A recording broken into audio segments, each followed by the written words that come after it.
Jiruu jirtuu kabajamtootaaf jaalatamtoota hordoftoota miidiyaa Rahaa hundi keessan akkam jirtu jecha. Kun kana dura ibsina sagantaa keenya barnoota fayyaati walqabate irraa kaanserii liqimsituu irratti qophoofnee jira waan ta'eef hagan dhumaatti wajjin tura jechuun isin affeerra. Kaanserii liqimsituu keessatti hiikkaan isaa maal akka ta'e, kaanserii liqimsituu jechuun maal akka ta'e ni ilaalla. Akkamitti ammoo nama qabuu danda'a wantoota jedhu ni ilaalla jechuudha. Akkasumas akkamitti ofirraa ittisuu ni danda'a wanta jedhus kan of keessatti qabateedha. Erga qabamne immoo dubbii kanaan erga qabamne booda yaaluun isaa maal ta'uu danda'a, haala kamii yaalamuu danda'a wanta jedhu of keessaa qaba.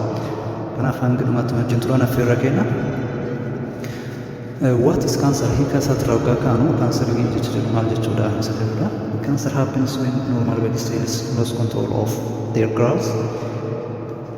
Kaanserii jennu kun kan uumamu yeroo seelonni guddina normaalii isaanii jechuudha yookiin guddina sirrii ta'e loos kan godhan kan ta'ee fi abnormal growth yeroo itti jalqabanitti kan uumamu jechuudha. Akkuma beekamu seelonni keenya ni guddatu, ni du'u, ni haaromfamu jechuudha. Normal cells grow, divide and die in orderly way. Kun akkamitti ta'uu danda'a? Guddachuun, du'uun, haaromsuun isaanii akkamitti ta'uu danda'a jechuudha. DNA qaama seelii DNA wanta jedhamtu seelii keessa jira waan ta'eef instructionii kennaaf jechuudha seeliidhaaf. Seelotaaf DNA instructionii waggaa kennuuf seeliin akka haaromsu yeroo baduu qabutti akka badu kan biraatiin bakka bu'u akka qabu DNA kanatu fudhata jechuudha. Yeroo seelonni kun miidhamu yookiin DNA kun kan miidhamu yoo ta'u seeliin sun to'annaadhaan ala ba'a jechuudha. Yeroo itti guddina dhaabuu qabutti dhaabuu geessuu dadhaba jechuudha. Sababni isaa DNA daameejii ta'ee to'achuu waan hin dandeenye jechuudha. Kanaaf when the cells grow in the esophagus it is called esophageal cancer kan jedhamu yeroo seeliin sun abnormally grows kan ta'u yoo ta'e yookiin karaa sirrii hin taane karaa fayyaa qabeessa hin taane seeliin sun kan guddatu ta'e kaanserii ta'a jechuudha. Akkuma liqimsituu iddoo biraattis haala kanaan kaanseriin kan uumamu ta'a jechuudha. Kanaaf rakkoon miidhaan daameejii DNA irra geessuun seeliin sun guddina isaa to'achuu waan hin dandeenye jecha kaanseriidhaaf akka saaxilamu yookiin abnormal growthidhaaf akka saaxilamu taasisa jechuudha. Abnormal growthiin sun ammoo garmalee kan gurguddatuu fi akkasumas qaama biraa keessa faffaca'uu kan danda'u waan ta'eef haala sanii jechuudha kaanseriin uumamuu kan danda'u. Why a person develops cancer? Causes and risk factors. Namoonni maaliif kaanseriidhaan qabamuu danda'u? Sababni isaa yookiin immoo risk factoriin wantoonni kaanseriidhaaf isaan saaxilan maal fa'aadha? Maal jedhu galaalle kaanseriin akkuma beekamu kanseriin kamiyyuu esophageal yookiin kan liqimsituu ta'ee fi kan biraallee ta'e tasuma yeroo tokkotti kan jalqabudha hin taane slowly over time jechuudha kan guddatu yeroodhaa gara yerootti adeemsa.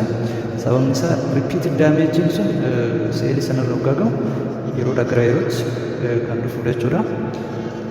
Sababoonni seelii san miidhuu danda'an maal fa'a jennee waggaa ilaalle smoking and alcohol contain harmful chemicals that damage the DNA in esophageal cells.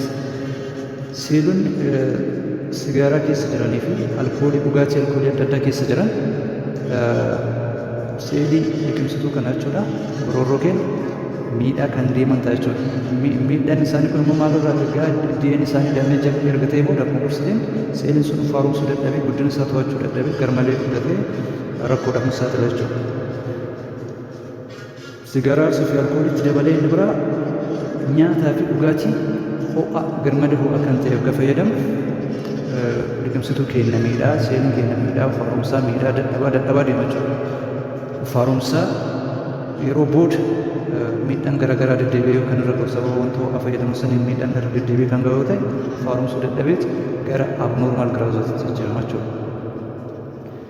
Inni kan biraan acid reflux isa jennuudha jechuudha. Dhukkubbii hirkifannaa isaa afaan oromootiin hirkifannaa jennuun yookiin hiqqifannaa isa jennuun jechuudha. Namoonni yeroo nyaata adda addaa nyaatan ni hiqqifatu jechuudha yookiin ni hirkifatu.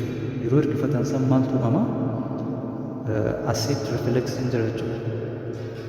Acid refluxiin kun garaacha keenya keessatti asiidii nyaata bilcheessuudhaaf yookiin nyaata daakuudhaaf nyaata daakuudhaaf qaama keenya garaacha keenya maddisiifame sun maal ta'a? Ol danfa jechuudha. Yeroo ol danfu san hirkifannaan hin uumamaa. Yeroo san liqimsituu kennamedha asiidii sun jechuudha. So asiidii saniin miidhamaa yoggaa deemu ripeer ta'a yookiin bakka buusaa miidhamaa bakka buusaa yeroo adeema jechuudha. Yeroo booda maal ta'a? Bakka buusuu yookiin suphuu dadhaba jechuudha seenni sun. DNA isaa gaafa daameej ta'e suphuu dadhaba. Gaafsan abnormaal growth-dhaaf saaxilamee liqimsuu irratti rakkoon irraan gahaa jechuudha. Inni kabraa obesitii yookiin ulfaatina garmalee dabale yoo qaban garaacha keenya irratti dhiibbaa waan fiduuf akkuma dura jenne innis asiid rifleksii fi infilaameeshinii yookiin akka dhiita'uun miidhaan adda addaa qabuun taasisa jechuudha. So sababoonni kunneen dhukkubbii yookiin kaansarii liqimsituutiin akka qabamu kan taasisanidha jechuudha. Inni kan biraa baay'ee dhiphaa ta'us baay'ee gadi bu'aa isaa ta'us jeneetiks faaktaridhaan yookiin sanyummaadhaan jechuudha. Maatii keessa abbaa fi haadha yookiin firdhiyoo keessa namoonni dhukkubbii kanaaf yookiin seelii isaanii seelii dadhabaa kan qaban yoo ta'e seeliin sun ni darba jechuudha maatirraa gara ilmaanitti darbuu ni danda'a. Inni kun garuu baay'ee gadi bu'aadha isa jedhudha. So wantoota ittiin dhukkubbiin kaansarii liqimsituu yookiin gororroo nama qabuu danda'u erga beekne booda haala kan ofirraa ittisuu dandeenya isa jedhudha. Kan ofirraa ittisuudhaaf yoo kan aarsan ta'e ismookingii fi yookiin alkoolii kan dhugne yoo ta'e isaan kanneen dhiisuu danda'uu qabna jechuudha. Sababni isaa akkuma dura jennu alkoolii fi dhugaatiin keemikaalota liqimsituu kennamiidhaan of keessa qabu waan ta'eef adeemsa keessa yeroo tokko hin ta'in adeemsa turtii yeroo dheeraa booda liqimsituu kennamiidhaan deemuun kaansaridhaaf nu saaxila jechuudha. Inni kan biraa eat plenty of fruits, vegetables and fiber-rich foods. Nyaatota kuduraa fi fuduraa adda addaa akkasumas vaayitaaminoota garaagaraa kan of keessaa qaban nyaachuu qabna jechuudha. Wantoonni nyaatonni kunneen maaliif barbaachisu? DNA'n keenya akka jabaatuu fi seelonni keenya of haaromsuudhaaf DNA keenyatu ajaja akkuma dursa jenne DNA'n keenya cimuudhaaf kuduraa fi fuduraa adda addaa vaayitaaminii adda addaa argachuu qabna. Akkasumas fiber-rich food kan ta'an nyaachuun barbaachisaadha jechuudha. Kan biraan nyaata dhugaatii ho'aa fayyadamuu qabna. Dursa jennu wantoonni ho'aa ta'an akkasumas garmalee gubaa ta'an liqimsituu keenya ni miidhu waan ta'eef wantoota ho'aa ta'an nyaachus ta'ee dhuguun barbaachisaa miti jechuudha. Kan waggaa jennu baay'ee qorruu qabaa doon ta'e erga qabbanaa'ee booda fayyadamuu qabna jechuudha. Baay'ee ho'aa fi garmalee kan nama gubu taanaan liqimsituu keenya miidhaa deemu waan ta'eef isa san irraa qusachuu qabna. Inni kan biraa ispiisii fuud isa jennu jechuudha. Nyaata barbaree fi zayitii garmaleetti baay'atee jira. Liqimsituu keenya innis bifa gubuutiin kan miidhu waan ta'eef nyaatota akkasiis irraas qusachuu qabna jechuudha. Asiid rifleksii kan qaban yoo ta'e akkuma dursa jennu hirkifannaa kan qaban yoo ta'e isa saniif yeroodhaan yaalamuu qabna jechuudha. Hirkifannaan sun asiidii liqimsituu keenya inni ol facaasa waan ta'eef isa sana eeggannoo taasisuun barbaachisaadha. Sochii qaamaa yeroo hunda dhaabbataa kan ta'e jechuudha. Sochii qaamaa yoo xiqqaatu torbaan keessatti guyyaa sadiif yoo taasisu fayyummaa keenyaaf baay'ee barbaachisaadha. Dhibee kamuu qorattisuudhaaf sochiin qaamaa kun beekamu baay'ee barbaachisaadha waan ta'eef wantoota kanneen fayyadamuu qabna qorattisuudhaaf jechuudha. Yaalii isaatii yookaan akkuma beekamu yaaliin isaa isteejii isaatii fi qaama keessa faca'uu isaa irratti hundaa'u jechuudha. Isteejiin inni irra jiru sun yaalii isaatiin murteessaadha jechuudha.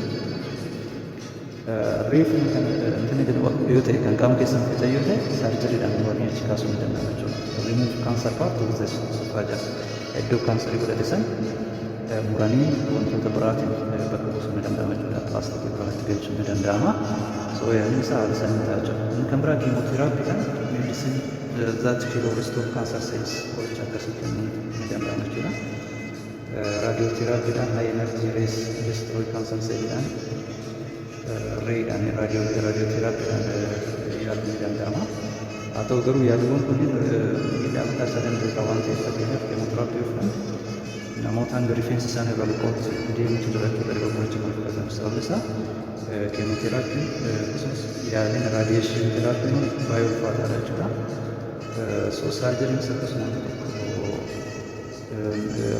rakkisaadha. Haa ta'u garuu lubbuu nama sanii hambisuuf jecha yaaliin haala saniin ni kennama jechuudha. Kanaaf akka waliigalaatti esophageal furraa ittisuudhaaf yeroo dhukkubiin adda addaa kan namatti dhagahamu ta'e yeroodhaan gara mana yaalaa deemu barbaachisaadha jechuudha. Yaala isaa fudhachuudhaaf yeroodhaan iskiriin gochuun barbaachisaadha jechuudha.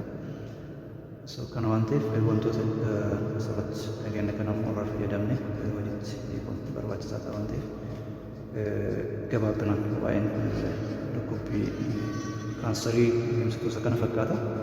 Yeroo itti aanutti sagantaa biraatiin hanga walitti deebinutti nagaan turaasii jenna.